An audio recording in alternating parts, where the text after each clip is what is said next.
आज हम देखेंगे व्यसनता के बारे में।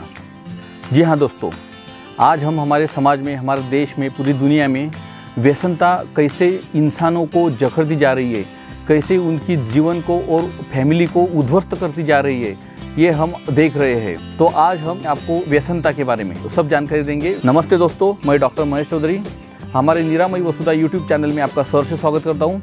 दोस्तों, हमारा टॉपिक है व्यसनता, एडिक्शंस। जी हाँ दोस्तों, व्यसनता हमारे जीवन को नहीं तो हमारे आने वाली पीढ़ी को, उनके भविष्य को भी ख़त्म कर देती है, नष्ट कर देती है। ऐसी ये व्यसनता है। किसी भी सद्विवेकी पुरुष ने इस व्यसनता के जाल में फंसना नहीं चाहिए। तो आज हम आपको इस व्यसनता के बारे में डिटेल में जानकारी देंगे। व्यसन जिससे कि समाज की अवनति ही होती है। कभी किसी समाज की उन्नति किसी व्यसन से होती हुई दुनिया में आज तक देखी नहीं गई है। तो जो भी व्यक्ति व्यसन से जकड़ा जाता है उसकी अवनति तय हो जाती है। जैसे कि मैंने कहा कि व्यसन से देश, राष्ट्र, कुल सबका विनाश होता है। कुल पूरा समाप्त हो जाता है अगर किसी कुल में उस व्यसनता घुस जाती है। तो व्यसनता से गुनहगारी वृत्ति बढ़ती है। हमारी संस्कृति, हमारे संस्कार हम भूलते जा रहे हैं। और जो व्यक्ति संस्कृति और संस्कारों को भूलता है वो व्यसनता से जकड़ जाता है और व्यसनता से ही गुनहगारी में प्रवृत्त होते हैं। जो हमारी गुरुकुल पद्धतियाँ थी, अंग्रेज आए और अंग्रेज ने उनकी इंग्लिश मीडियम हमारे देश में स्थापित की। उसकी वजह से हमारे जो पहले गुरुकुल थे, हमारे गुरुकुलों में हमारे बच्चे पढ़ते थे, उस पर जो संस्कार होते थे, जो हमारी संस्कृति उनको सिखाई जाती थी, वो इसलिए उस ज़माने में पहले बिल्कुल ही गुनहगारी नहीं थी। लेकिन जैसे ही हमने हमारे संस्कार, हमारी संस्कृति को हम भूलते गए, वैसे हमारे समाज में, हमारे देश में गुनहगारी प्रवृत्ति बढ़ती गई है। यही एक मेन कारण है। आजकल हम देखते हैं कि इलेक्ट्रॉनिक इंफॉर्मेशन टेक्नोलॉजी है, जिसमें कि एंड्रॉयड फ़ोन्स हो गए, लैपटॉप हो गए, बाकी सब चीज़ें हो गई। तो ये भी काफ़ी हद तक जिम्मेदार है और ये हमें प्रगति से ज़्यादा अधोगति की ओर लेके जा रहे हैं। इलेक्ट्रॉनिक टेक्नोलॉजी जो है, ये इसका उपयोग हम कैसे करना चाहिए, ये सब हम पर निर्भर होता है। अगर आप उसको गलत इस्तेमाल करेंगे तो आप गलत ट्रैक पर चल जाएंगे। अगर उसका इन्फॉर्मेशन के लिए आप प्रयास करेंगे या उसका इस्तेमाल करेंगे तो आपकी उन्नति ज़रूर होगी। तो इलेक्ट्रॉनिक इंफॉर्मेशन टेक्नोलॉजी का उपयोग कैसे करना है अपने जीवन में, ये सब आप पर डिपेंड होता है। अभी मैं आपको व्यसनता के बारे में बताऊंगा। व्यसनता मतलब इस व्यसन की उत्पत्ति कैसी हुई। तो कामंत की यह नीति सार में एक बहुत अच्छा उदाहरण दिया है। उन्होंने कहा है, यस्मात् तद झसति श्रेय तस्माद् व्यसनम उच्यते व्यसत्यधो वा व्रजति तस्मात् ततः परिवर्जयेत। मतलब ये व्यसन जो होता है, ये जो आदमी कमाता है श्रेय, उस श्रेय का नाश कर देता है, अपने कर्तव्य से, नीति धर्मों से उसे नीचे गिरा देता है, इसलिए उसे व्यसन कहते हैं। अतः इसका एक सद्विवेकी पुरुष ने हमेशा परित्याग ही करना चाहिए। अहितकर कर्मों की तरफ जब मन आसक्त होता है, शरीर जब उसकी तरफ जाता है तो उसे व्यसन कहते हैं। ये व्यसन अनेक प्रकार का होता है। पहले के ज़माने में शिकार करना, द्यूत खेलना, अब तो दिन में निद्रा, ये भी एक व्यसन में है। पर दोष कथन करना, चुगली करना, पर स्त्री सेवन करना, मद्यपान करना, तंबाकू सेवन करना, तौरेत्री करना, वृथा पर्यटन मतलब बिना वजह घूमना, धूम्रपान करना, ऐसे अनेक प्रकार का ये व्यसन होता है। आजकल तो नशा, चरस, गांजा, अफू क्या क्या नहीं आ गया है। तो ड्रग्स लेना, ये सब व्यसन का ही प्रकार होते हैं। जैसे जैसे काल बदलता गया वैसे वैसे इन व्यसनों का भी फर्क आता गया, ये भी बदलते गए। आगे मनु ने बहुत अच्छा कहा है, आचार्य मनु ने कहा है, पानमक्षः स्त्रियश्च एवं मृगयाश्च यथाक्रमम एतत् कष्टतमम विद्या चतुष्कम कामजय गणे। तो मद्यपान, द्यूत क्रीड़ा खेलना मतलब जुगार, या आजकल जैसे हम एकदम आसान भाषा में और सोफिस्टिकेटेड भाषा में शेयर मार्केट भी कहते हैं, वो द्यूत का ही एक प्रकार है। स्त्री सेवन करना, पर स्त्री सेवन करना और शिकार करना, ये क्रम से अत्यंत दुखदायक होते हैं, दुखदायक व्यसन है। आचार्य शारंगर ने भी कहा है, एतानि युक्ता सेवेत प्रसंगो यत्र दोषवानः। मतलब किसी भी चीज़ का जो सेवन होता है वो युक्ति से करना चाहिए। अगर इस आसक्ति होती है तो यह निश्चित से ही दोषावह हो जाता है। नहीं तो आदमी व्यसन को नहीं तो व्यसन आदमी को जकड़ लेता है, पकड़ लेता है। आगे कहा है, प्रहारितो अपि मार्जारस तम्बाकू नैव मुंचति बहुधा बोधितो मूर्ख तम्बाकू नैव मुंचति। मतलब अगर लुगड़ प्रहार करने पर भी बिल्ली मुंह में पकड़े हुए चूहे को जैसे छोड़ती नहीं, वैसे ही उपदेश करने पर भी कोई व्यसनी व्यक्ति तम्बाकू या अन्य व्यसन को नहीं छोड़ता है। बहुत अच्छा उदाहरण दिया है। धूम्रपान, तंबाकू से श्वसन संस्था का कैंसर होता है, रेस्पिरेटरी ट्रैक्ट में कैंसर पैदा होता है। इसके पॉकेट पे भी लिखा होता है, विज्ञान पर लिखा होता है कि smoking is injurious to health. उस पर फोटो भी होते हैं तंबाकू से कैसे कैसे गाल या मुंह में सड़ जाते हैं, लेकिन उसके बावजूद भी लोग तंबाकू या धूम्रपान छोड़ते नहीं है। ऐसा ये व्यसन होता है। तो व्यसन के बारे में आचार्य मनु ने और कहा है, व्यसनस्य च मृत्युच्च व्यसनम कष्टम उच्यते व्यसन ओधो व्रजति त्वरेत व्यसनी मृतः।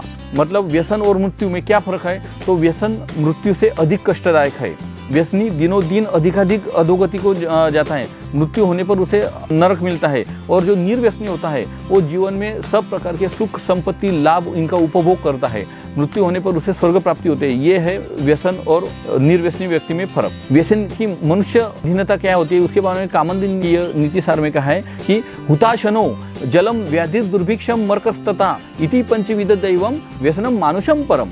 मतलब ये है कि आग लगना, अतिवृष्टि होना, व्याधिग्रस्त होना, अकाल पड़ना, मरक मतलब महामारी, जैसे कि अभी ये कोरोना का काल चल रहा है, कोरोना की जो महामारी है, ये 5 प्रकार की जो व्यसन होते हैं नैसर्गिक व्यसन, तो ये देवकृत होते हैं। लेकिन ये व्यसन रूपी आपत्ति में फंसना, मतलब जो तंबाकू आना, धूम्रपान करना, चरस, नशा, गांजा इनका सेवन करना, ये पूर्णतः मानवीय कर्म है, ये वॉलंटरीली एडिक्शन है। लेकिन जो मैंने पहले बताया कि आग लगना, अतिवृष्टि होना, अकाल पड़ना, व्याधिग्रस्त होना, महामारी, ये 5 जो है ये नैसर्गिक व्यसन का वर्णन किया गया है।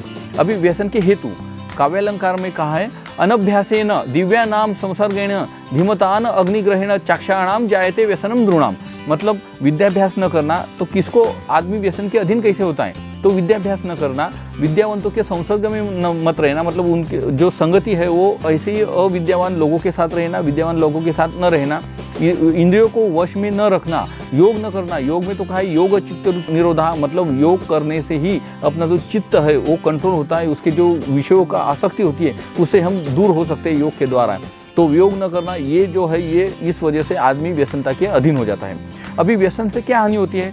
तो जो आदमी व्यसनाधीन होता है उसके समाज में जीरो वैल्यू होती है, उसे कोई 1 रुपये भी उधार नहीं देता है, उसके पैसों की वित्त की हानि होती है, उसके शरीर की हानि होती है, उसके फैमिली की हानि होती है, उसके बच्चों के भविष्य की हानि होती है, यश की हानि होती है, उसकी कीर्ति हानि होती है, उसके पुण्य जो कमाया होता है वो सब हानि हो जाता है, बच्चों परिवार का भविष्य अंधकार हो जाता है, समाज में हीन भावना का सामना उसे करना पड़ता है, समाज उसको हीन भावना से देखता है, उसके साथ तुच्छता से बर्ताव होता है, उसके कोई सहानुभूति व्यक्त नहीं करता है, उसकी खुद की सात्विकता कम हो जाती है, तामसिकता बढ़ जाती है, इसलिए वो चोरी चकारी करना, गुनाह करने की प्रवृत्ति उसमें बढ़ जाती है, ऐसे अनेक दोष उसमें पैदा हो जाते हैं। अभी दोस्तों ये व्यसन के बारे में, लेकिन इसकी औषधि क्या है? तो पंचतंत्र में बहुत अच्छा कहा है, उसमें कहा है कि केवलम व्यसनम त्यक्तम भेषजम न पंडितै तस्य छेद समारंभो विषाद परिमार्जन। मतलब व्यसन के उन्मूलन के पीछे पड़ना या उसके उन्मूलन करके पश्चात मन में उत्पन्न हुए विषाद का वर्जन करना, यही एकमात्र उसकी औषधि है।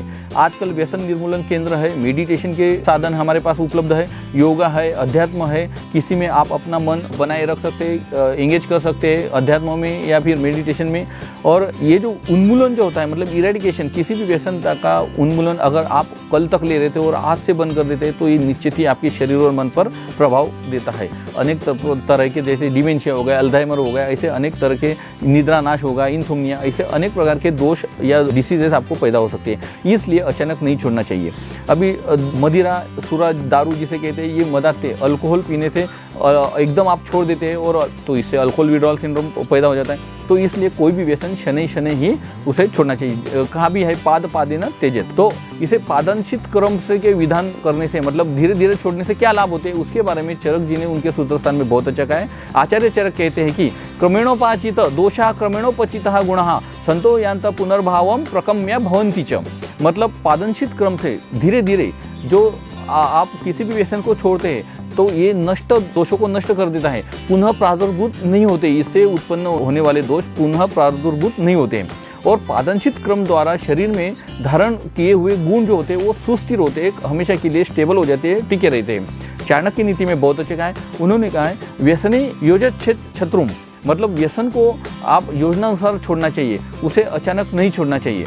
तो दोस्तों किसी भी व्यसन को आप अगर करते हैं तो धीरे धीरे शुरू करना चाहिए, इसकी तो मैं बिल्कुल आपको सलाह नहीं दूंगा, लेकिन छोड़ते वक्त जरूर इसे धीरे धीरे छोड़ना चाहिए। आप अचानक छोड़ेंगे तो इसके गंभीर परिणामों को आपको सामना करना पड़ेगा। तो दोस्तों ऐसा था हमारा व्यसनता के बारे में वीडियो। आशा रखता हूँ आपको ये जरूर जानकारी अच्छी लगी होगी, और अगर आपको अच्छी लगी है तो आपके दोस्तों के साथ में इसे जरूर शेयर कीजिए। और मैं यकीन के साथ कह सकता हूँ कि मैंने इसके जो भी हानि आपको बताई है, गिनवाई है, तो इससे आपके अगर कोई भी अच्छा बुरा जो भी कुछ भी व्यसन होगा तो वो अच्छा तो कोई व्यसन होता नहीं है, तो आप इसे जरूर छोड़ेंगे और आपके परिवार का, आपके बच्चों के भविष्य का और आखिर में देश का भविष्य उज्जवल करेंगे, ऐसी मैं आपसे आशा रखता हूँ। धन्यवाद।